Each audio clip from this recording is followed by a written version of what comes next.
AOPA Pilot Information Center. My name's Paul. How can I help you? Hi there, Paul. This is Marty. I'm flying to Mexico. Never done that before. And so if you could direct me on a webpage or verbally as to some things I need to be aware of. Okay. And so I've never crossed the border and a little bit anxious about it. Flying to Mexico is easy to do, though it requires some pre-flight planning before you depart. Now before you go, make sure you have planned accordingly and have your checklist handy. You need your normal documents: your pilot certificate with English Proficient endorsement, a valid medical. You and your passengers need a valid passport.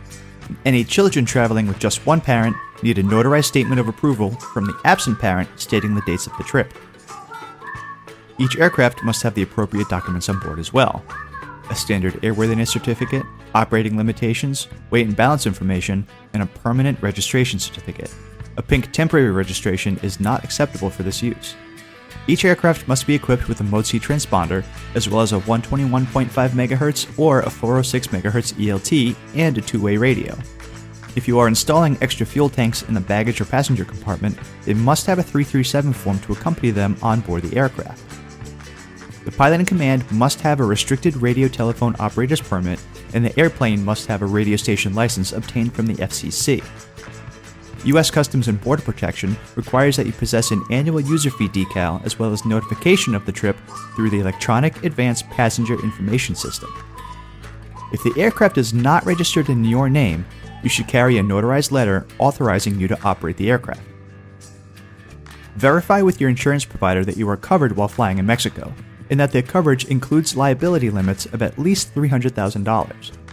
AOPA recommends that you carry a specific Mexican liability policy to avoid any issues. You will have to provide Mexican authorities with proof of insurance at your airport of entry. In addition, Mexican immigration authorities require that all private flights to or from Mexico submit a passenger manifest, or APIS, prior to arrival and prior to departure.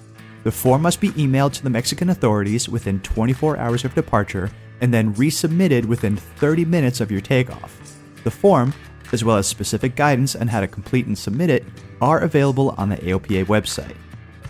You must be on a filed, active ICAO flight plan for your border crossing and land at a designated airport of entry so that you can pass customs. If your flight originated from the Caribbean or Central or South America, you must make your first landing in either Cozumel or Tapachula. Some airports are now charging significant fees for landing, ramp, and parking. Please refer to the AOPA website for the latest information on these fees.